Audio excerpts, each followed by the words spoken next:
hindi mainit, may araw pero hindi mainit. At maliban diyan ay meron pang konting lamig yung init niya. Kaya hindi nahihirapan gaano yung ating air conditioner ngayon eh. Yeah. Medyo may problema po ba tayo sa internet? Okay na? So, yung mga nandito talagang wala sila. Okay. All right. So, tayo po'y magpapatuloy ng magandang aralin. Alam niyo mga kapatid, maganda po yung aralin po natin ngayon. At medyo tatalakayin ko po ngayon yung controversial issue about tithings because some people, even pastors, ay they no longer, not only that they do not, but because sinasabi ko po ito, because before they believe in tithings, they are teaching tithings, but they stop teaching tithings. You see? So this is what I believe mga kapatid, when you stop teaching tithings, you stop teaching the blessings and how the people of God be blessed. You see, yun ho ang problema dun eh. Kasi nakikita po natin sa Bible yung blessing. Ang blessing ay nasa giving at hindi lamang basta giving. There must be a proper biblical giving. Kasi kung wala pong ganun mga kapatid, hindi tayo mabiblessed. Kahit na kung nagbibigay tayo. See? So, ang Diyos ay hindi po karapat-dapat ng ating leftover. Nakuha niyo po yan? Hindi po karapat-dapat. Ang Diyos, hindi tayo magbibigay sa Diyos sapagkat sobra ang ating pera. Nagbibigay tayo sa Diyos sapagkat alam natin sa Diyos yun. See? So yun po ang dapat po natin maunawaan. Alright? So, let's go back. Babalik po tayo mga kapatid. Mamaya, alam naman po natin yan. Ang ipapaliwanag ko lamang po sa inyo rito is, what is the relationship of the law to the grace? What is the relationship of the Old Testament to the New Testament? Okay? Tandaan niyo po mga kapatid na ang Biblia ay 66 books. The Bible is composed of 66 books. You cannot own a Bible with 27 books.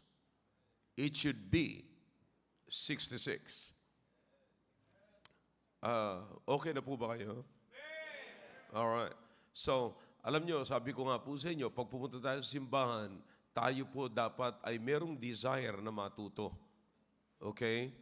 At kinakailangan na matutunan po nating mabuti ang salita ng Diyos. Kasi pangit po, namumuhay tayo bilang isang Kristiyano, nangangapa tayo, hindi natin alam kung nasaan at ano talaga yung susundin natin. Ano yung gabay natin. Okay? Now, let's go to the book of Matthew first, okay? Or let's go first to the book of Malachi para maunawaan po natin. Mababasa lamang po natin yan. Okay, alam nyo naman po yan. Malachi chapter 3, we'll read verse number 10. Very familiar as far as the tithing is concerned. Ay dito po tayo lagi pumupunta. But you have to understand mga kapatid, everybody look at this way. Na si Abraham, he gave, or the Bible says, he paid his tithes before the law was given. Okay? Nakuha niyo po? So, hindi po dapat at nararapat lamang sabihin na ang tithings is just commanded in the law. No, hindi po. Si Abraham nag-tithe kay Melchizedek before the law. Okay? Ngayon, sasabihin ko lamang, maganda ho itong pag-uusapan natin. Alam nyo, pag natutunan nyo po ito mga kapatid, talo pa sa inyong graduate ng Bible School. Sapagkat ito po ay bagamat ito'y bahagi lamang ng Sunday School, but bahagi po ito ng mga tinuturo sa PSS, sa ating Bible School. Okay? But you have to understand this carefully. Okay? The relationship of the Old Testament to the New Testament and the relationship of the law to grace. Okay? You ready? All right. Malachi chapter 3, verse number 10. Okay, Malachi chapter 3, verse number 10. Are you with me now? All right. Here's what the Bible says. Bring ye all the tithes, okay, into the storehouse, that they may be meat in mine house. Okay? Now, here, sinasabi ng Panginoon, there is a command, and God also told us or gave us the purpose of the command. Di po ba? So, binigay ng Diyos yung command, binigay din ng Diyos yung purpose ng command. What is the command? Come on, if you know it. Come on, you people at the back, naunawaan niyo po ba kayo mga nasa likod? All right. Ano yung command? Say it together, kayo nasa taas din. All right. Bring ye all the what? Where? Now, what is the purpose? That's it. So may purpose. So sinabi niya yung command, sinabi niya kung saan, at sinabi niya yung purpose. Is that something? And then the Bible says, and prove me now herewith, saith the Lord of hosts, if I will not open you the windows of heaven and pour you out a blessing that there shall not be room enough to receive it. That's the result. Okay? Now, listen. Sinabi niya yung command, sinabi niya kung saan, sinabi niya kung ang purpose, sinabi niya rin ang result. Amen. So, maganda ho mapag-usapan. Now, by the way, this is in the Old Testament. All right? It seems like, but in the book of Malachi, it's not about the law. It's a command. Okay? Makikita nyo, yung law ay nagsimula sa Exodus, sa Leviticus, then makikita nyo mga kapatid, sa Deuteronomy, it was again inulit sa Deuteronomy, and now we have here Malachi encouraging us to bring the tithes. Okay? Kita nyo mga kapatid, ang layo na, di ba? Ang layo na nararating. Pero ano ang purpose? Okay? Paano natin i-relate yan? Kasi may nagsasabing, sa Old Testament lang yung tithings. Okay? Now, sa New Testament ba, merong ganon? Ba, titignan po natin, liliwanagin natin ang mabuti para habang nagbibigay tayo, alam mo dito sa ating simbahan mga kapatid, ayoko yung nangangapa tayo. May mga pagkataon na dapat tayong maniwala kahit hindi gaano nating nauunawaan, kasi paghihintayin pa nating maunawaan natin, ay baka patay na kayo, hindi nyo pa naunawaan yun. Yeah? So, kaya dapat maunawaan natin ang mabuti. Okay? At tignan natin kung ano ang gagawin ng Panginoon. Alright? Manalangin po muna tayo. Dakilang Diyos, marami pong salamat sa umagang ito na muli po namin pag-aaral ng inyong salita. Pagpalain niyo po ang pag-aaral na ito, bigyan niyo po ng liwanag sa puso at isipan ng inyong mga anak. Give us the wisdom to understand your word, oh God. We really need it. We're Bible believers. We're believers of God. So help us to understand, oh God, what we believe. And thank you for the opportunity we can study your word. Give us the extra wisdom, oh God, that is needed for this lesson, oh God. In Jesus' name I pray. Amen. All right, thank you. May be seated in the presence of our God. So makita niyo po ang binasa natin. Is everybody ready? All right, now. So makikita niyo sa binasa natin, this is in the Old Testament. Okay? Now, alam niyo, mga kapatid, pagka pumunta kayo, kasi ang dami kong mga napapakinggan ng mga preachers, mga pastors, na hindi na po sila naniniwala rito. Okay? Kaya makikita nyo, maingay mga kapatid. Okay? Ushers, pakitulungan nyo na pagka pumasok sila, hindi na mag-iingay. Okay? Now, this is important, mga kapatid. Alright, now, so makikita po ninyo na maraming mga churches ngayon na nagsasuffer at hindi gaano nakakapag-spend ng gawain ng Panginoon for one reason: lack of resources. Nakakahiya, no? Parang walang Diyos. Alam niyo kung bakit, kung saan sila nagkulang? Dito sa bahaging ito. Takot silang ituro ang bahaging ito kasi pinayaw nilang pag-isipan sila na sila ay after for the money. You see? Now, kapatid, kailanman ako, simula nung ako'y nagpastor, hindi ko inisip at kailanman hindi ako natakot sa bagay na ito. Because I want God's resources, no, na maging makita ng maraming mga tao at ito ay makita nila na talagang binubuhos ng Panginoon. Kaya nga resources ito ng Diyos, hindi resources ng tao. Okay? Ang Diyos ang nagpuproduce po nito. Now, sa paanong pamaraan? Alright? Maliwanag sa binasa natin, just give. And when you give, when you bring, you are proving to God something. Sabi ng Diyos, prove me now. Prove by way of what? By way of bringing your tithes. That's what the Bible says here. Naunawaan niyo mga kapatid? So you have to prove God. Paano mo susubukan ng Diyos? You bring your tithes. You believe that?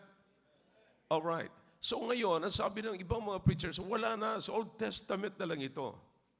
Now, not because it is written in the law and we are now under grace, ay wala na ho yung law. At hindi na effective yung law. Wala hong ganun sa Bible. May mga time, mga kapatid, na yung batas na halimbawa, mag-o-offer ka para mawala yung iyong kasalanan, batas po yun, mga kapatid, sa Leviticus, na ngayon ay hindi na po pwede kasi ibinigay na ng Panginoon yung kanyang sarili. Pero hindi po lahat ng mga bagay na yun ay tinanggal. Ibig sabihin, hindi lahat ng nakasulat sa Bible na law ay wala na at hindi na effective po ngayon. Bibigyan ko kayo ng isang pagkakataon. Pero bibigyan ko muna kayo ng isang prinsipyo patungkol sa commandment. Whether it is a law or by grace, kapatid, ang point dito is, yung ba ay nakakatulong sa iyo? Does it help you to obey the law or to submit to the law? Okay? Nakakatulong ba ito sa iyo? Mayroon bang nangyayari sa buhay mo pagka sinunod mo yung law? Alright? Now, iniisip natin na pagka grace naman, parang naiisip natin, madali lang, malambot, kasi biyaya nga eh. So walang pwersahan. Yun ang nasa isip ng ibang mga tao. Pag sinabing by grace, hindi pwersahan. Pag law, pwersahan. You see?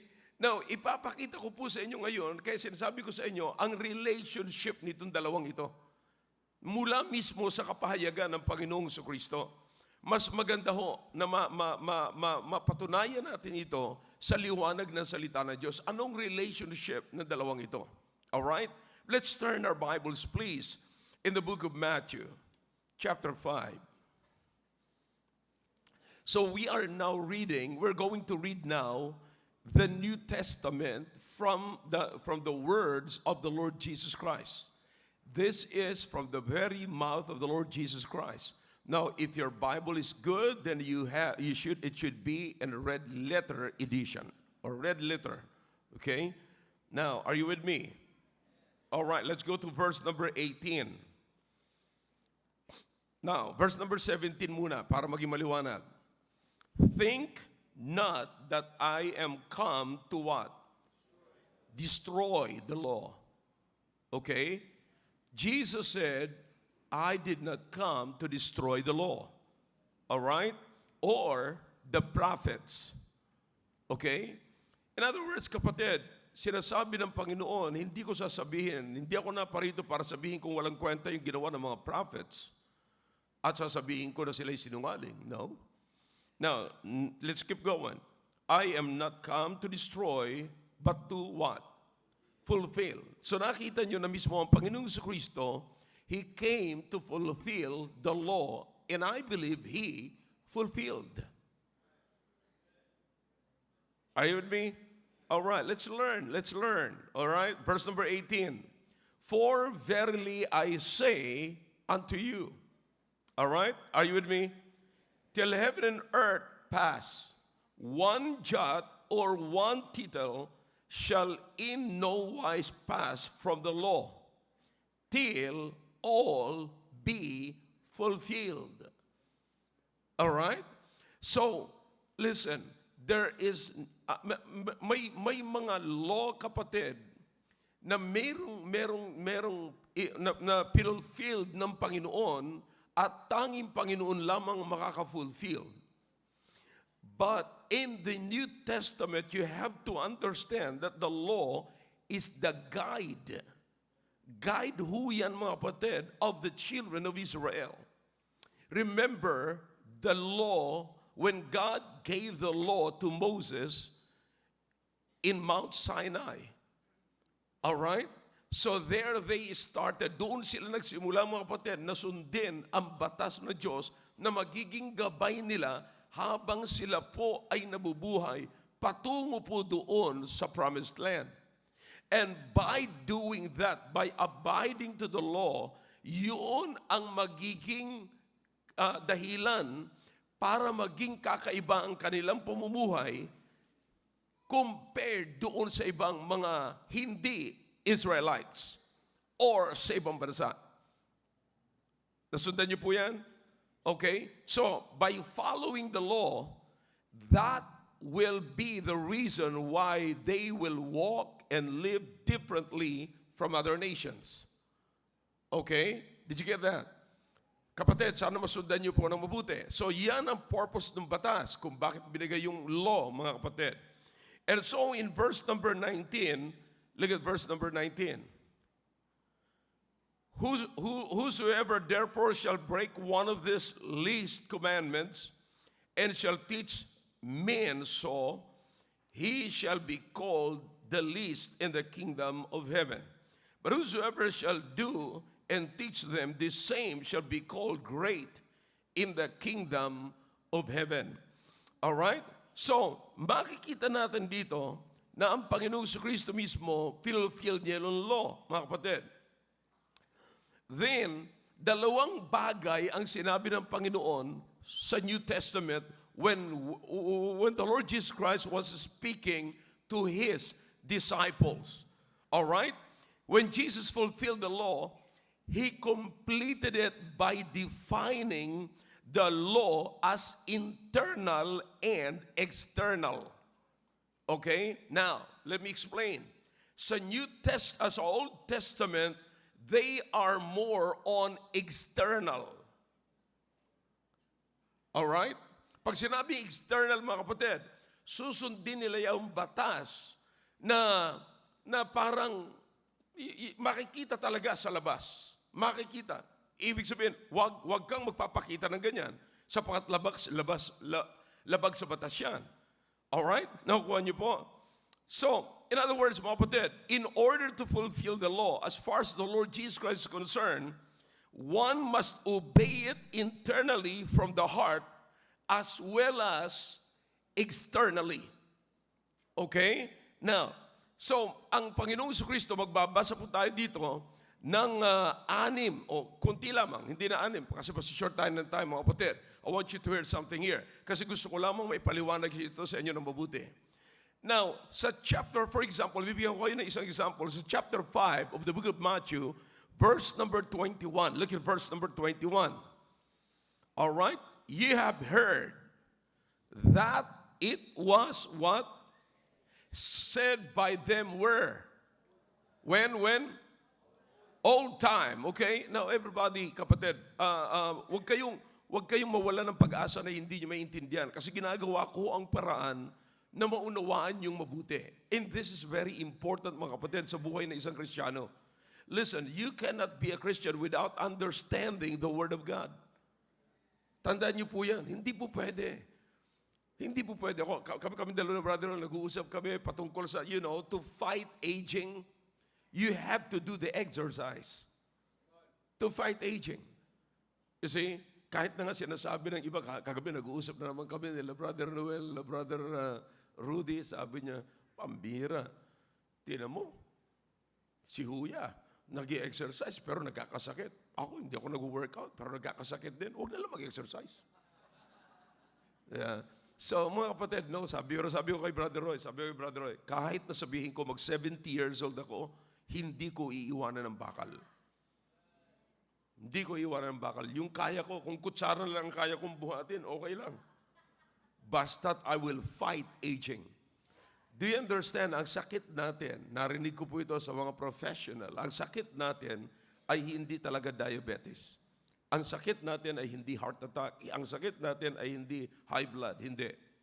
Ang sakit natin is aging. If you can fight aging, you can fight everything. Tip lang yan. Alright? Alright. So, nakuha niyo mga kapatid. Kaya maghanap kayo ng mga supplements na anti-aging. Yeah. Gumamit ng ulay, alright. Lalabas tayo sa Biblia, mga kapatid. Alright? Let's go to the Bible. Alright. Ang sabi ko, mga kapatid, kanina, kaya lang napalabas yung anti-aging na yon. Kasi nga, hindi po pwedeng maging Kristiyano ka na hindi mo nauunawaan ang salita ng Diyos. You have to understand the Word of God. Huwag mong sabihin na basta lamang ganito. Kaya minsan nakakalungkot, mga kapatid. May mga Kristiyano ang tatagal ng Kristiyano pagka nagsalita, tungkol sa salita ng Diyos, parang, sabi ko, saan mo kinuha yan? Nagtsatsyamba siya, akala niya siguro wala akong alam. Kaya sabi ko sinasabi sa Book of Alma, di ba, sabi niya, nabasa niya raw ang Bible. So alam mo yung sa Book of Alma, sabi ko, ano mo sinasabi doon? Love your neighbor. Di ba? Sabi sa Book of, nga, nabasa ko rin yun, sabi niya. See? Now, sa Book of Matthew, chapter 5, verse number 21, here's what the Bible says. Okay? Ye have heard that it was said by them of old time, thou shalt not kill, or whosoever shall kill shall be in danger of the judgment. Okay? Now, ngayon, sasabihin ko na sa inyo, ano ang relasyon ng old sa new? Ano ang relasyon ng law sa grace? Now, pag sinabi natin, mga kapatid, na hindi na effective ngayon ang katuruan sa law at sa Old Testament, ang ibig bang sabihin ngayon pwede nang pumatay? Because sabi ng Biblia, ang sabi, kinote mismo ng Panginoon sa Kristo, sinabi ito doon sa old time, referring to the law, referring in the Old Testament. Thou shalt not kill. Kung wala na, kung abolish na ngayon, mga kapatid, yung law, at sabihin natin, sa Old Testament pa yan, hindi na epektibo ngayon, di pwede na kitang patayin. Subukan nyo, yung mga nagsasabi ng ganyan, hindi na yan, okay na yan, wala na yan. Pwede na, pwede na kitang patayin ngayon. So do you understand the word kill here? It means murder. Murder. Okay? Ibig sabihin, intentionally, papatayin mo yung tao sapagkat may interest ka doon sa tao. Okay, alam niyo na po yung murder. You are not authorized to do it. Yung iba naman, kaya may mga reliyon ngayon, mga kapatid, na hindi niniwala na pwedeng magsundalo kasi daw bawal pumatay. Kaya akalain mo mga pangunawa niyan. Ang nagtatag mismo, mga kapatid, ng military sa sa Old Testament ay ang Diyos. In fact, ang Diyos pa ang nagsasabing, ubusin mo sila. Bakit si Saul nagkasala, mga kapatid, at nawala sa kanyang position bilang hari? Kasi hindi niya sinunod ang Diyos na patayin lahat. Now, ano yung murder? Ang ibig sabihin nun, hindi ka authorized pumatay, pumapatay ka. Yan ang murder. Okay? Of course, si attorney, may iba pang interpretation dyan. Kanya na yon. Mag-ingat lang kayo, magaling niya sa pagsisinungaling, mga kapatid. But sabi niya, Pastor, basta tungkol sa bagay na yan, ipauba niya muna sa akin. Sa iyo ang katotohanan, akin ang pagsisinungaling. Alright. Now, so, ano ang relationship dito, mga kapatid? Okay? Thou shalt not kill. That is in Exodus chapter 20, one of the 10 Commandments. Okay? Now, pero hindi po sinasabi rito mga kapatid na pwede na pumatay. But makikita po natin dito na lalo pa po mga kapatid, lalo pang pinaigting ng Panginoon. Alin dito mga kapatid? Yung external. You see, in the Old Testament, sabi ko sa inyo, in the law, we have more issues on external. Okay?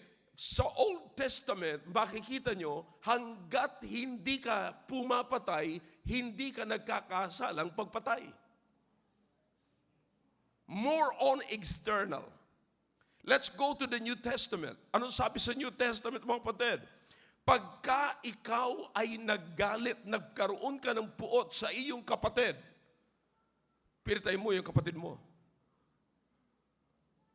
You see, that is in the New Testament. So, sa New Testament, ang tinuturo ng Panginoon is internal. Yung grace is more on internal, not on external. Kaya ngayon, ang sinasabi ng Panginoon, ang Christianity is both external and internal. Anumang kaya kung naniniwala ka sa New Testament at saka sa grace, ay hindi ka na makakarating talaga sa pagpatay. Bakit? Paano kang papatay na ikaw naman, mga kapatid, ay meron sa loob pa lamang ay hindi ka nakakaramdam ng puot sa kapatid? Saan ba nagsisimula ang pagpatay? Maliban lamang sa mga hiring mga kapatid. But you know what? Para maiwasan yung sinasabi ng Biblia, thou shalt not kill, ang unang makita sana natin is, thou shalt not what? Hate thy brother.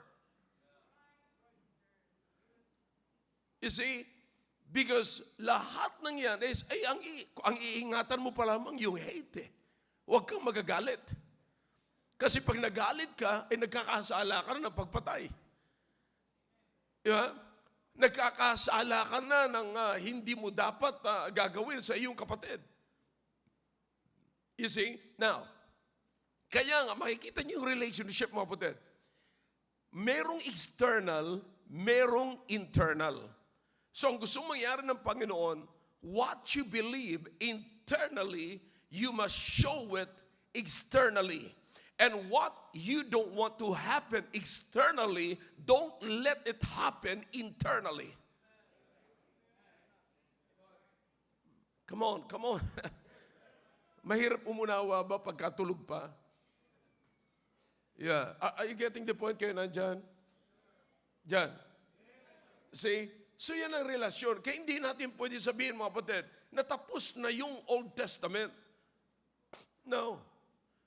The Old Testament was given to us for our ensamples. Okay? Kasi tao rin yung nasa Old Testament eh. Walang masama, nagayahan po natin yon. Okay? Mamaya, sa preaching, marami akong sasabihin po tungkol dyan. Alright, let's go to another one. Gusto ko po lamang bigyan ng pansin ito. Let's go to tithings mismo. Okay? Now, so Matthew chapter 23, in verse number 23, kasi sinasabi ng iba na ang Panginoon daw ay hindi nagko-command ng tithes sa New Testament. Okay? Now, in chapter 23 of the book of Matthew,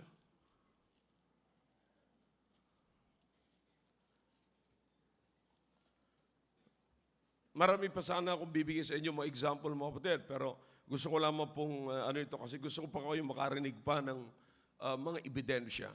Okay? 23:23. Matthew 23, verse number 23. Are you with me? Basahin natin ang sabay-sabay, mga kapatid. Ready? Read. Woe unto you, scribes and Pharisees, hypocrites, for ye pay tithe of mint and anise and cumin, and have omitted the weightier matters of the law, judgment, mercy, and faith. These ought ye to have done, and not to leave the other undone. Okay? Now, in short, sinasabi ng Panginoon, gawin nyo lahat yan. Huwag kayong mamimili dyan ng kung ano lamang ang gusto nyong gawin. See? So makikita nyo mga kapatid, dito sa binasa natin, nandyan yung command at hindi sinabi ng Panginoon, huwag nyong gagawin ng isang bagay na ito. Gawin nyo lang ito. No, sabi ng Panginoon, gawin nyo lahat yan. So nakita nyo yung pinag-uutos mga kapatid na napakaliwanag. Okay? So, very simple mga kapatid. God is reminding the disciples here to tithe on even the smallest matters of life. So makikita nyo na sinasabi ng Panginoon, okay, alam nyo, ang problema natin ngayon mga kapatid, may mga nangyayari na may mga nasa ministries po tayo, nag-i-involve po tayo sa ministries. Ano po yun? Soul winning. Alright, nag-i-involve tayo dyan. At hindi lamang po yan. Nagbabasa rin po tayo ng Bible. Alright? At lahat ng mga kailangan natin sa buhay Kristiyano, ginagawa natin. Nagbi-visit tayo mga kapatid. Pero another one, wag ho natin kakalimutan yung judgment and mercy. Alright? Wag ho natin kakalimutan yan. Yan din po ay sinasabi ng Biblia. Now, kinakailangan ang lahat ng makikita niyo sa binasa po natin dito. Kung nagpa-practice ka dito ng isa at tuloy-tuloy yung ginagawa mo, nararapat lamang na ituloy-tuloy mo rin yung tithings. Now, yan ho ang sinasabing maliwanag dito. Pero ano naman po ngayon ang patungkol sa tithings na tinuturo rin o pagdating sa pagbibigay? Ang gusto naman ngayon ng Panginoon pagdating sa pagbibigay, mga kapatid, ang external is you bring your tithes. That's a command. But when you do that, all right, so New Testament, do it heartily. Ang nais ng Diyos na maging happy giver po tayo.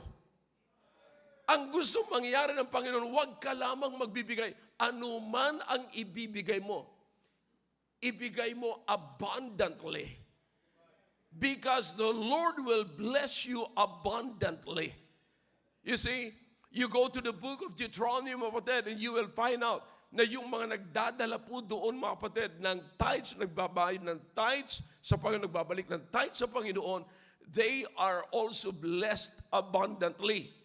Pero ang gusto ng Panginoon, kapag ka nagbigay tayo, magbigay tayo internally. Ang ibig sabihin, na uunawaan natin, bagamat maliwanag, mga kapatid, tingnan nyo mabuti ha, maliwanag na ito'y pinag-uutos ng Panginoon. Alright? And then, tignan po natin ng mabuti, anong klaseng utos? Sabi ko sa inyo kanina, 4 na bagay. Alright? God gave the command. God gave the place where. And God gave the purpose. And God gave also the result. Okay? Properly ho yan, mga kapatid. Dapat isipin po natin lahat yan. Okay? Now, napakaganda na. Dito pa lamang, etong sa Old Testament, eto dapat ang magmumotivate sa atin para magbigay tayo ayon sa puso. You see, hindi po pwede na sinasabi ngayon, ito ang justification ng mga pastors ngayon. Wala na yun sa Old Testament. Dapat magbibigay ka na lamang ngayon ayon sa binubukal ng iyong puso. Bakit kinakailangan tanggalin mo yung external at sasabihin mong internal na lang? You see, samantalang yung external, yan yung basis mo. You see? Now, listen, ang tao sa totoo lang, kapatid, ngayon, pag sinabi mo, Pilipino tayo ha, Pilipino, be honest, kahit na may maibibigay ka, kakayanan kang magbigay ng 1,000, magbibigay ka lang ng 100. At sasabihin mo ngayon, basta sa puso. Basta sa puso. No, hindi. Sa nguso lang yun. Ang totoo niyan, alam ng Diyos kung magkano ang dapat mong ibibigay. Kasi mga kapatid, Kung able ka at pinagpala ka ng Diyos at alam naman ng Diyos, okay, na ito ngayon ang pwede mong ibigay, pero ang ibinigay mo lamang yung ayon sa binubukal ng iyong puso. Mag-ingat. Mag-ingat kapag hindi ka in tune with God, ang puso ay grabing mandaraya. Alright, here it is. Pag nagbigay ka at sinasabi mong, eto ngayon ang bukal sa aking puso, sinasabi mo ba sa Panginoon, yan lang ang ibinigay ko sa iyo? Panginoon, ito lang ang binigay mo sa akin. Di ba? Parang ginawa mo pang sinungaling ang Diyos. Di ba? Sa dami ng pagpapala ng Diyos sa iyo, yun na lang sabi ko nga kanina nanalangin ako lagi, every morning. Ang panalangin ko, kanina, sinabi ko yan dito, nanalangin kami, kasama ko ilang mga maaga rito. Salamat Panginoon sa mga senses na gumagana. Abay, mahirap kaya, sabihin mo maglakad-lakad ka dyan. Pag sinipon ka nga lang, mahina na ang pandinig mo eh. Nakaranas na ba kayo na isang mata nyo lang nakakakita? Yung kabila yung mata malabo. Yeah. See? Lalong-lalo na pag humihinga kayo, isang butas lang ng ilong ang gumagana. Pinipilit nyo, ginagano nyo, lumabas sa tainga tuloy. See? Yes, so you understand, kapatid, ang hirap. Pero ang sinasabi ko sa inyo, yung mga bagay pa lamang na yung sapat na para magbigay tayo ng mas masaya, internal. So you understand that? So the law expresses the external. The Old Testament tells us about more on the external. But the New Testament is telling us and encouraging us all about internal. So kinakailangan tayo magbigay internally and externally. So nakita niyo po yung relationship, mga kapatid. Kaya hindi po pwede, sabi ko nga etong mga taong ito na nagsasabing under the law, we are no longer under the law. Sino may sabing we're no longer under the law at hindi tayo nakakatulong na sa law? As far as salvation is concerned, our salvation is not under the law. But when the law requires the penalty of our sin, it is Jesus who paid the penalty. That's why He fulfilled the law, the demand of the law. See? For the wages of sin is death. Okay? The penalty of sin is what? Death. Who paid the penalty? Jesus. And because it is Jesus who paid the penalty, we're no longer under the law as far as paying the penalty of our sin is concerned. But as far as killing people, we're still under the law.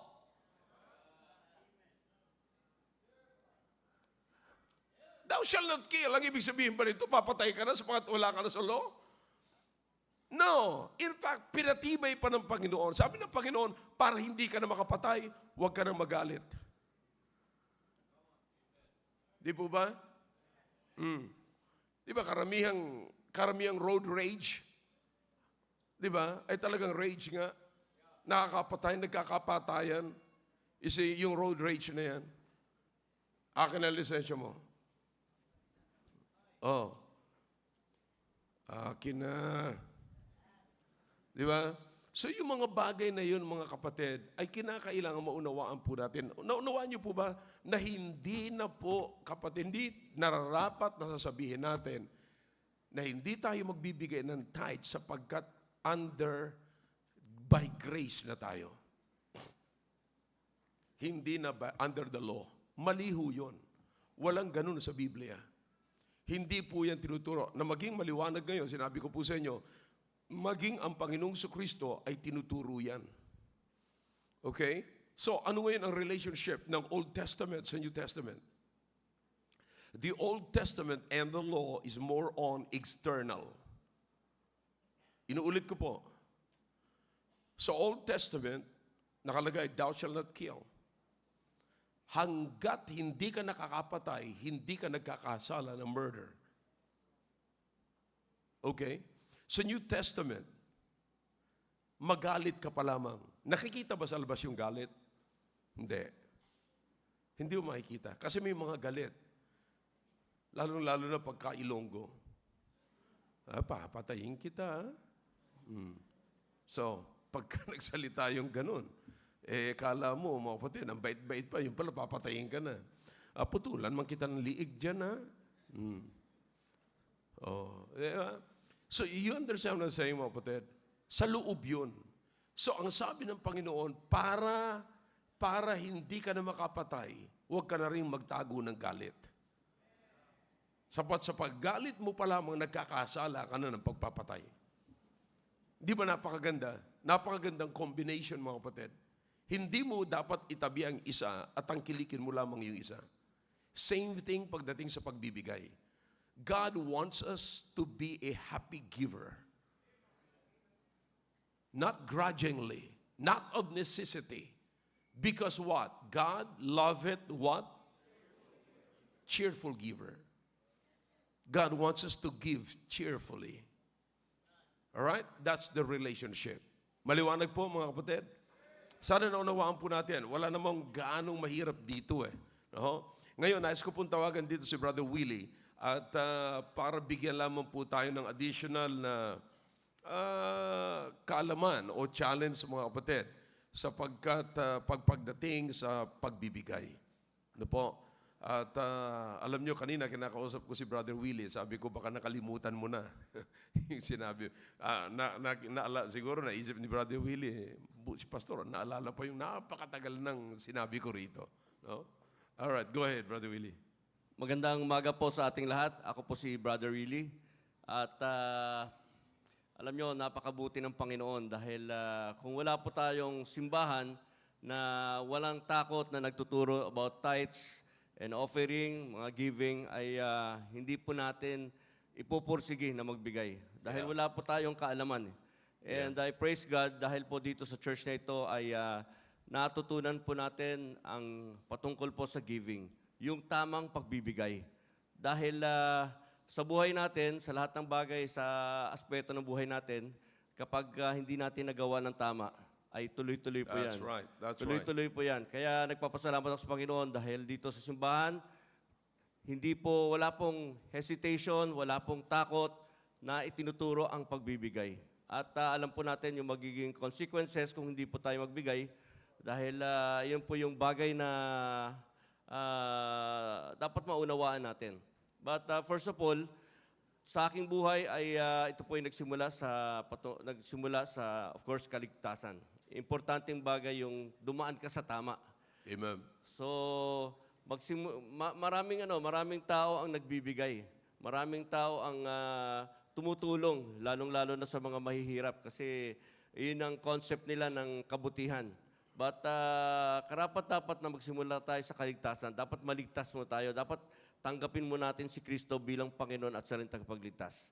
At sa bagay na yon ay lubos na dapat natin makilala ang Panginoon. Kasi hindi po tayo gagawa ng isang bagay na hindi po natin alam, na hindi po natin naunawaan at wala po tayong direksyon sa buhay natin. Kaya nagpapasalamat ako dahil sa salvation ay naligtas ako at nagkaroon ako ng simbahan na Bible Baptist Church na ito, katulad itong simbahang ito na tunay po na ang tinuturo po dito sa simbahang ito ay patungkol po sa Biblia. Meron po tayong reference na ginagamit sa lahat po ng bagay na pinaniniwalaan natin. And alam nyo, at the early stage of my career, pinapasalamatan ko ang Panginoon dahil naligtas ako at nakarating ako sa simbahang ito. Junior officer pala ako po at binibisita na po kami ni Pastor sa Sangley Point dahil po doon sa mayroon po kaming schooling, kaya si Pastor ay nakakarating po doon. So kung hindi po dahil sa pagsusumikap ng ating pastor, pagsusumikap ng ating mga na-train yung mga ating mga kapatiran, ay hindi po tayo maaabot.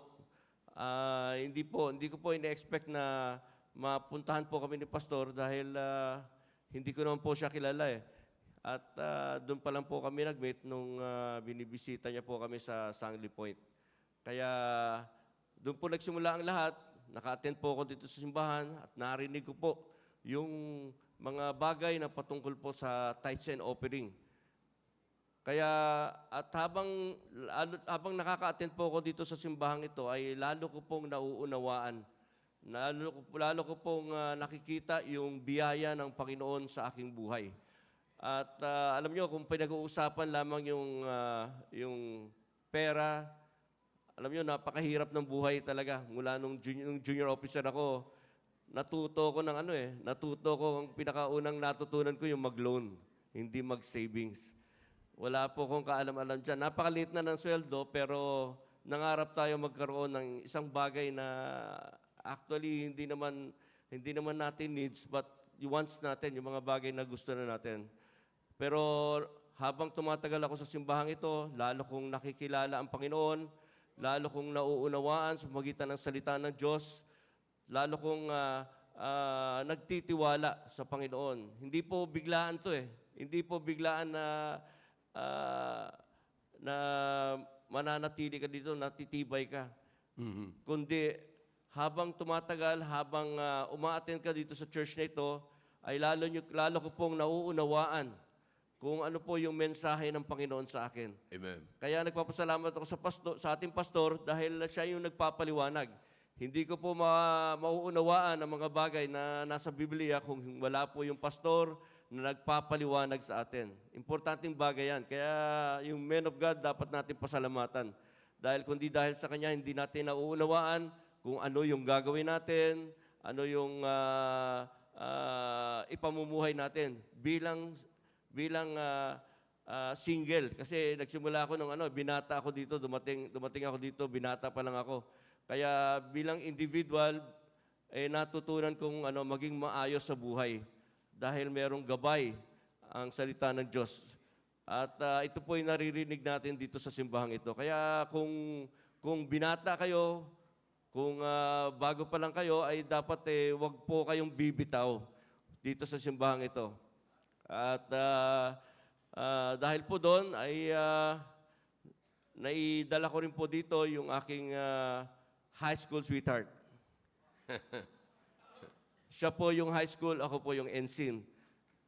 High school po siya nung nakilala ko. Kaya hindi lang po ako nung na-invite po ko po si Odette dito, naisama ko po dito, ay pareho po kaming naunawaan po namin ang salita ng Diyos. At habang tumatagal, tumitibay ang aming pananampalataya at Amen. sinusunod po namin kung ano po yung, we try our best para sundin po yung commandments ng Panginoon. Kaya nung 1998, kami po nagpakasal. Si pastor po ang nagkasal sa amin at lalo pong tumibay yung aming pananampalataya dahil hindi na po ako iisa, dalawa na po kami na nananampalataya at sumusunod sa salita ng Diyos. Napakahirap po kasi as individual, malaya ka, magagawa mo lahat ng bagay, yung pera mo sa'yo kahit maliit lang, pero pag nag-asawa ka, yung maliit, lalong lumiliit. Kaya kinakailangan talaga natin na as individual, as married couple, pagka kinasal na po kayo, mag-asawa na kayo, iba na naman po yung ipamumuhay mo kasi dalawa na po kayo. So yung pera nyo kailangan pagkasyahin.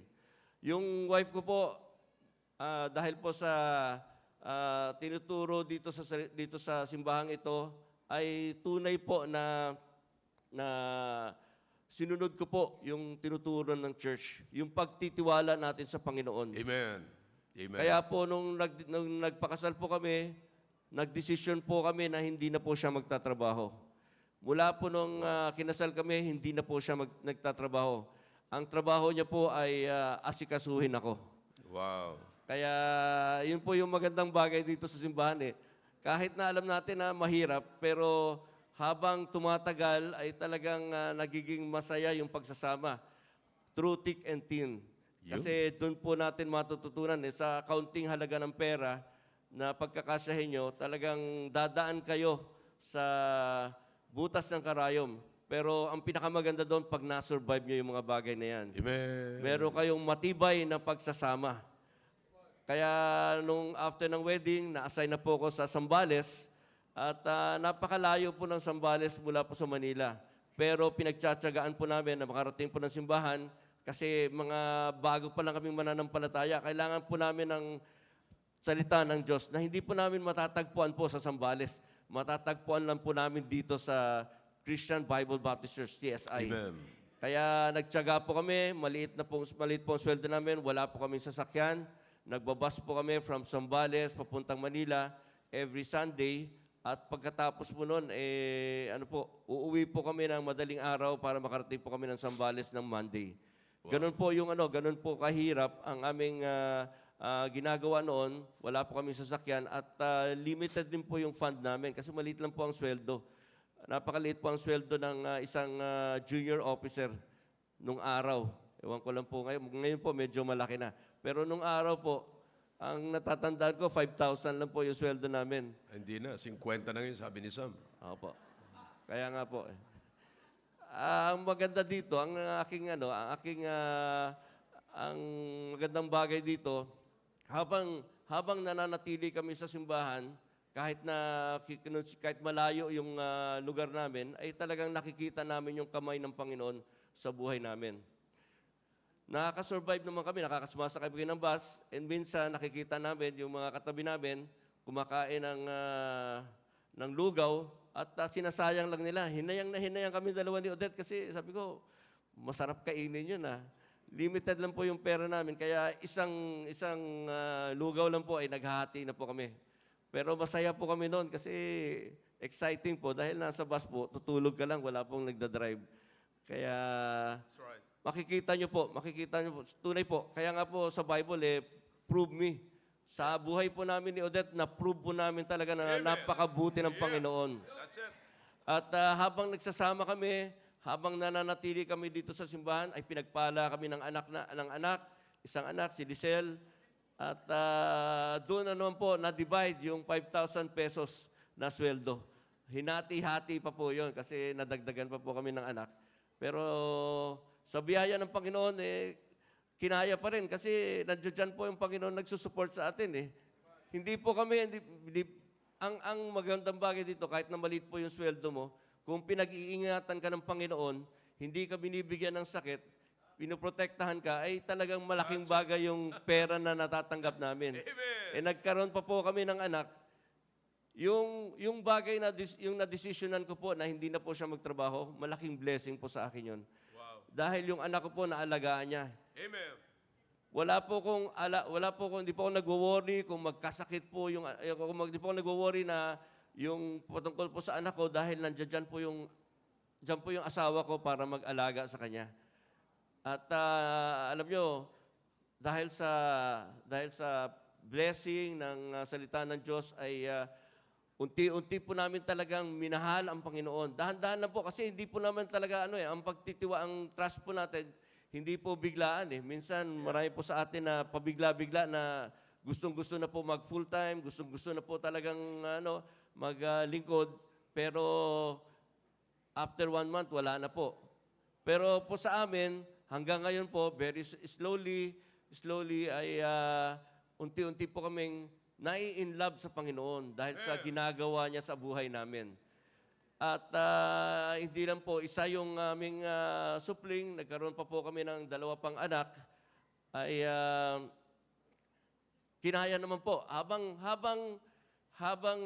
nadadagdagan po yung aming anak, ay nag-i-increase naman po yung sweldo kasi napopromote naman po kami. Yeah. Kaya biyaya ng Panginoon, kung hindi po tayo maayos, maaaring matanggal na po tayo sa serbisyo dahil hindi po tayo maayos. At yung pinanggagalingan po ng kaayusan ng aming buhay ay sa salita ng Diyos. Dito po sa simbahang ito. Kaya yung buhay namin, habang tumatagal po, nagiging maayos tayo, nagiging maayos tayo sa serbisyo, nagiging maayos tayo sa yung relationship natin sa ating asawa, sa ating mga anak, dahil po sa salita ng Diyos. Kaya po, pagpatungkol po sa tithes and offering, alam niyo, malaking natututunan rin po natin yan. Habang nakikilala natin ang Panginoon, ay hindi po tayo mag-hesitate magbigay. Hindi po natin mag-hesitate na ibalik po yung 10% dahil yun po yung bagay na nire-require sa atin. Yun po ay isang commandment sa atin.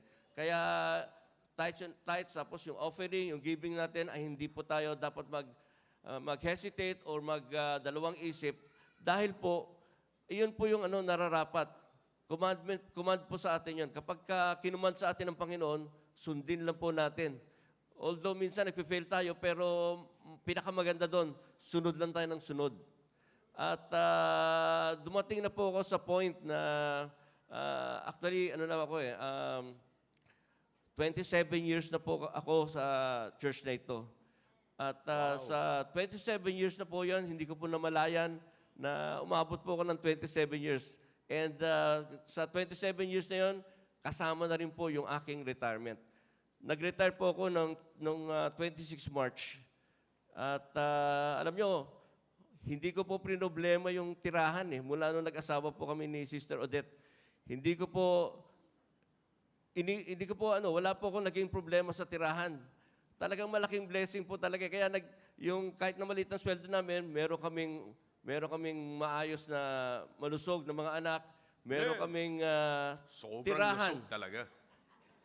Meron kaming tirahan. Every time na pupunta ako, ma-assign ako sa isang unit, meron pong quarters para sa akin. Kaya hindi po ako nagwo-worry sa lahat ng mga bagay na yan kasi ipinoprovide po ng Panginoon yan. The only thing is that maging tapat po tayo sa Panginoon.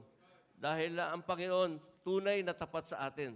Siya po nagpro-provide na lahat ng bagay. Kaya hindi po natin dapat panghinayangan kung ano po yung magsumunod po sa pagbibigay sa tithes and offering. At alam niyo po na habang tumatagal po ako sa serbisyo, pinoprovide talaga ng Panginoon yung pangangailangan ko. Hindi po ko talaga nag-aalala. Binigyan po ako ng tirahan, binigyan po ako ng sasakyan, at binigyan po ako ng maayos na pamilya. Yun ang importanteng bagay dyan. So, katulad ng sabi ko, nag-retire ako last 26 March. At immediately, right after ng aking retirement, ay nagkaroon po ako ng trabaho. At sa ngayon, nagtatrabaho po ako ngayon sa isang supply chain. Kasama po si Chief Rox niyan at saka mga ibang kapatiran dito, sila Javi. At another blessing na naman po sa akin yan. Kasi po, nakuha ko na po yung lump sum ko. At yun po yung so ngayon, ang sweldo ko po, natatanggap yung sweldo ko po ngayon galing sa aking bagong trabaho. And magandang bagay po, yung sa retirement ko po ay hindi po ko bago pa lang po ako mag-retire, 5 years before or matagal na po ako, pinag-uusapan na po namin ni Sister Odette yung patungkol po sa tithes and offering. Kasi alam po namin na pag nag-retire ka, iyan po yung malaking factor na magdadalawang isip. Diyan po matitest kung anong level na po ng pananampalataya mo. Yung iba nawawala pag nagre-retire. Sir? Nawawala sila rito pag nagre-retire. Tama po. Ano na pong level ng pananampalataya mo kung tumaas na po yung level mo sa pananampalataya? Kasi yun yung challenge yan Pag magre-retire ka, makukuha mo yung lump sum mo for 3 years, makukuha mo yung commutation mo na leave balance mo. Yun yung pamamaraan ng jablo para mawala ka dito Iyon yung mag-iisip ka ng, sayang din yun. Kung magbibigay ako ng 10%, ilan ba naman, magkano yun? So magdadalawang isip mo. So sa amin ni Sister Odette, hindi po naging issue yan. Napag-usapan po namin yan bago po ako mag-retire. Kaya po nung dumating po yung retirement, napakadali po namin inaibigay yung aming tithes and offering. Kaya hindi po naging issue, masaya po kaming nagbigay. Amen. At sa aming pagbibigay, hindi po namin inisip na nabawasan po yung aming natanggap. Yeah. Pero nag-increase pa po kami. Amen. In fact, hindi po sa pagmamayabang, katatapos lang po yung bahay ko sa General Trias. Medyo maayos na po at maganda na po tirahan. Wow. Although malayo po, pero at least meron na po akong permanent address. Yeah. Yun po yung magandang bagay po doon. May permanent address na ako. Kasi mga 3 nung araw, Sir? 3 yung address mo nung araw. Marami. Hindi, ibang tinitiran kasi. Di naman, wag naman kayo mag-iisip. Oo. Nagtatakip ng bibig si Brother Al eh. Marami pong address kasi Normal yun kasi, di ba, kung saan-saan ka na-assign, Oo, di sir. ba? Ganun yun. Oo. Yung ano po dyan, Siya nga pala graduate na ba yung ano? Yung, sige. Yeah, okay. kaya po no permanent address ako dati kasi every time na na-assign po ako, nalilipat po ako, meron po akong tirahan. Yun. Change na naman po ako ng address. Yun. At saka pinakapaganda rin po dito, na-experience ko po magbuhay, tumira sa bahay ng mga mayayaman, dyan po sa Acacia States. Yun. Ibang address na naman yun. Iba na namang address po yon. Iba rin yung pero si Odette nang kasama mo doon, di ba? As Yeah. always po. Yeah. Hindi naman, nagpalit po ako ng address pero yung misis ko, the same pa rin po. Yeah. Maliwanag yun, mga kapatid. Kasi po pagka nagpalit ka ng asawa, mahirap po magastos. Yun. Magpapalit ka rin ng address. Sir, blessing na nga maging curse pa. Kaya yun po yung magandang bagay na nangyari sa aking buhay. Mula po ng junior officer po ko hanggang mag-retire po ako, ay talagang malaking blessing. Ano po yung sikreto doon? Sumunod lang po ako sa commandment ng Panginoon. Kaya malaking inspiration to yung sa Malakay 3:10. Maging inspirasyon po natin to na Yeah. ito po ay isang commandment na merong purpose at meron pong blessing para sa atin. Amen. Yan po Amen. yung dapat nating sundin at maging masaya po tayo dahil narito tayo sa church at meron tayong naririnig na salita ng Diyos. The only thing, ang bagay na dapat nating gawin, sumunod tayo. Sundin natin kung ano yung tinuturo dito sa church na ito. Amen. Kasi ang tinuturo sa church na ito, merong reference at ang salita ng Diyos. Maraming po salamat. Amen. Amen. Thank you, Brother Willie. Alright, ngayon tawagan din natin si Brother Lamsel kasi bihira na si Brother Lamsel dito. Nangingibang address din to mga kapatid alam ko mabibless po tayo pag nakapakinig po tayo, no? At iba ang address niya ngayon kaya sabi ko, mag-ano ka ngayon, mag-share na testimony. Okay. Sige Brad, anong address? Yes, sir. Magandang umaga po sa ating lahat. Ako po si Brother Lamsel po. At salamat sa Panginoon na nakauwi po ako dito. At bumalik ako sa temporary sa permanent address ko, sir. Kaya, salamat sa Panginoon at naka-attend po ako sa kasal ni Maki at sa si Mariel. At salamat na dito ako ngayon umaga. At salamat din sa Panginoon na ako po yung nagpapasalamat sa Kanya na bukas po ay maka-attend ako ng Lord's Supper po. Oh, Kaya, makakahabol ka ba? yes sir, nag-change ko na lang ako sir. Sabi ko nga kay Leslie, God will provide. So, ang Panginoon naman nag-provide sa Amen. So, sabi ko sa mga anak ko sa kanya, mahirap mag-isa na mag-Lord's Supper sa Sulu. Kaya sabi ko sa kanya, bahala ng Panginoon mag-provide dito sa binayaran natin na mag-change schedule, sir. So, kahit na ganun kamahalan, pero salamat sa Panginoon na madaling na-i-provide ng Panginoon. Amen. So, pagdating po ako po yung nagpapasalamat sa Panginoon. 10 years na po ako dito sa church. Kumbaga sa sundalo ay 2 pagi na po. At ako po sabi ko galing sa ibang sekta o doon sa Catholic ako. So hindi ako marunong o hindi ako natutong magbigay. Alam po natin lahat yung mga iba na pag-offering doon sa Catholic ay okay na po yung 20 pesos o 100 pesos, yung barya-barya lang. But salamat sa Panginoon na with this 10 years na stay ko dito, ako po ay natuto na magbigay sa tithes and offering at noon una, hesitating ako kasi kung sundin mo yung, siyempre galing ka sa kabila, ay parang ang hirap. But nung sinunod ko po ito at nakita ko po yung buhay ko nung nasa kabila ko at parang ang hirap. Ang hirap sapagkat hindi kasi nila tinuturo itong tithes and offering. But salamat sa Panginoon na dito ko natutunan na ina-apply ko po yung itinuturo ng ating mahal na pastor. Salamat sa Panginoon na meron pong pastor na binigay sa akin, sa aking pamilya o sa atin na nagpupus sa atin para tayo po ay mabless. So ang sinusunod ko lang doon yung sa Deuteronomy na 11, 27, and 28, yung obedience at saka yung curse. And of course, dun sa Malakay 3:10, at sabi ko kay Sister Leslie, ay ano kaya kung sundin natin kung ano yung sinasabi ng Panginoon. So with that command, of course, sabi ko nga, bilang isang anak ng Diyos, dapat sumunod tayo sa command ng ating Panginoon, sapagkat anak tayo. Parang yung tatay at saka anak, na kailangan yung anak sumunod sa instruction ng kanyang tatay. So ganun yung parati kong sinasabi sa aking pamilya, at iniisip ko rin na meron akong 3 anak na maging example ako sa mga anak ko pagdating sa tithes and offering. So nakatingin sila sa akin. At salamat sa Panginoon na noon ay hirap na hirap kami ni Sister Leslie. May mga support pa sa kanyang magulang.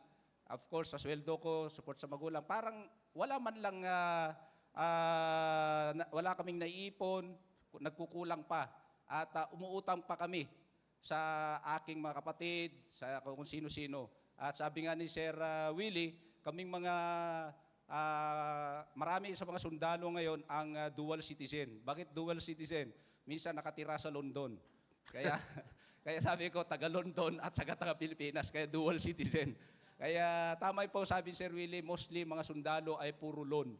Bakit? Dahil sa mga pagdating sa financial, walang natutunan. At salamat sa Panginoon na dito sa ating church ay itinuturo ng ating pastor yung financial literacy dito.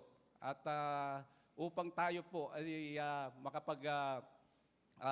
ipon at maging tama lang yung ating ginagastos. As natuto tayong mag-budget. Yeah, tinuturo ng ating mahal na pastor na parati niyang ginagawa yan. So with that, ako po yung nagpapasalamat sa Panginoon. Hindi naman sa amin, katamtaman lang, at minsan sabi ko nga ay nagpapasalamat ako sa Panginoon na merong kapatiran din na nung major pa lang ako ay meron akong bahay, sir. Marami kasi mga sundalo na pagkatapos ng retirement, doon lang nagpapatayo ng bahay. Yeah. Kaya hirap na hirap sila. Kaya salamat sa Panginoon na may nakasama ako sa Viluna. Hindi ko na sabihin ng pangalan, baka mamaya lalapit ko sa kanya, bigyan kayo ng bahay. Yeah. So may kapatiran. Actually, si ma'am ay hindi pa kami magkakilala noon, ay kaharap lang ng opisina ko yung opisina niya. Wow. Minsan kasi may nagpapakarwas ako sa tao ko, nakita niya, sabi niya, Ading, pakarwas naman sa tao ko. So, doon kami nakakilala ni ma'am. Tapos sabi niya, Ma'am? Si ma'am yun, sir, ma'am. Okay. Alam na kung sino yung ma'am. Baka lapitan nila si ma'am. Baka mamaya mahingi sila ng bahay kay ma'am, sir. So, ma'am yun, basta si ma'am yun. Yeah, so, kilala nyo si ma'am, nandito si ma'am. Nandito naman, sir, nandito si ma'am.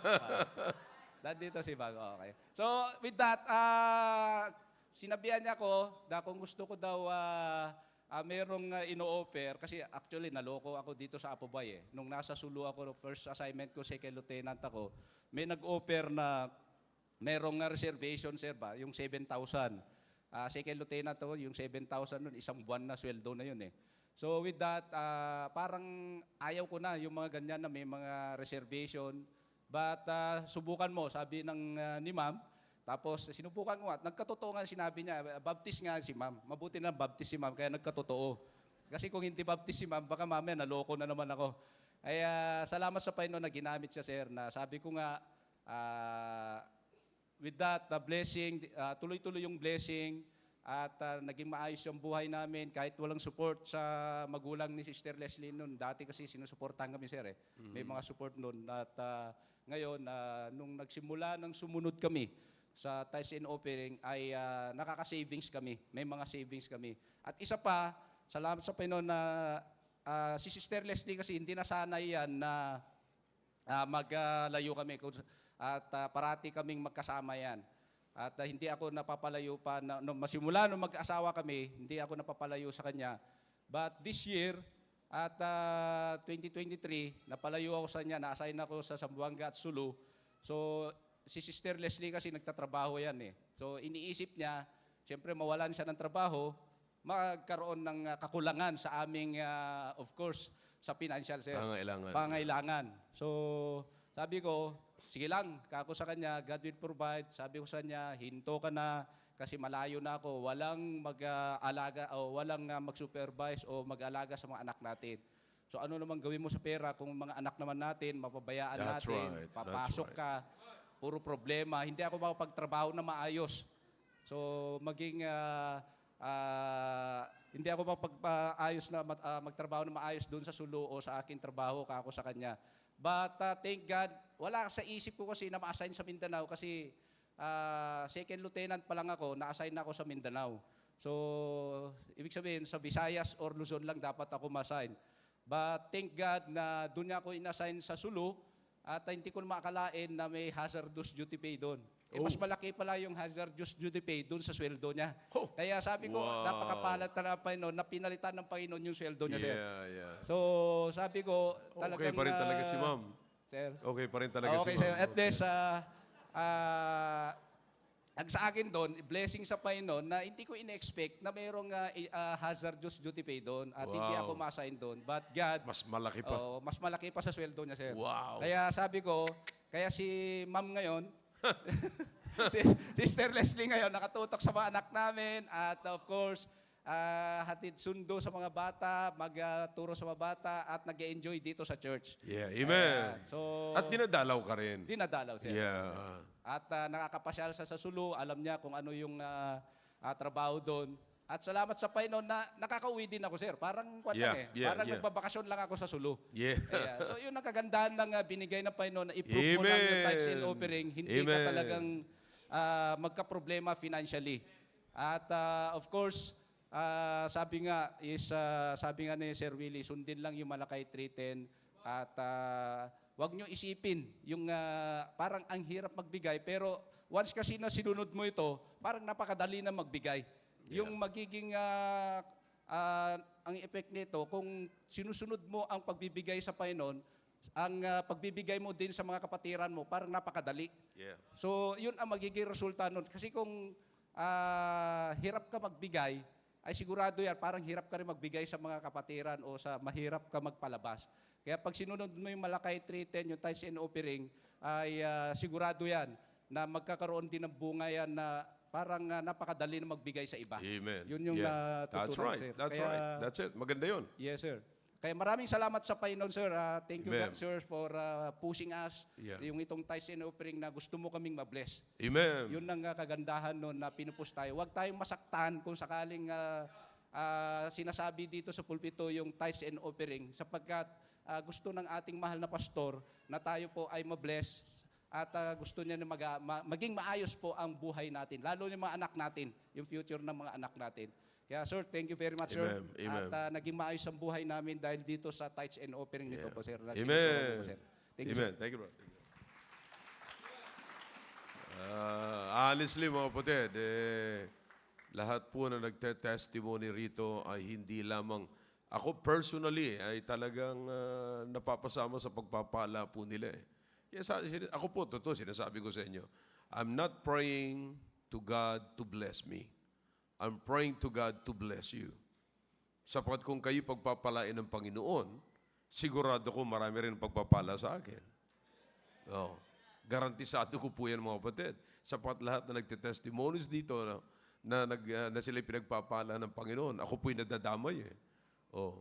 Kung marami kayong pagpapalain ng Panginoon, ilang kayo? Kung ako lang pagpapalain ng Panginoon. You see? Maaaring ako'y pagpalain ng Panginoon, pero hindi kayo pagpapalain ng Panginoon. Pero pagka kayo pinagpala ng Panginoon, sigurado ko may pagpapala ako sa Panginoon. Yuhanag po? Alright, shall we all stand please? At manalangin na po tayo. Dakilang Diyos, salamat po sa narinig po namin mga testimonies and also the lesson that we have learned this morning. Thank you, O God, for giving us the understanding. And I pray to please allow your people to experience the experiences that your people, some of your people experience, O God. Alam po namin, Panginoon, na kailangan na ma-experience po ito ng bawat isa. We need to prove you, O God. At as you promise, that you will open the windows of heaven and pour you out the blessings, that there's not enough room for us to bestow all the blessings that you've given us. Thank you, O God. Pagpalain niyo pa po ang mga susunod pa po namin gawain sa pangalan po ni Jesus. Amen. All right, remain standing please and kikilalanin po natin mga first time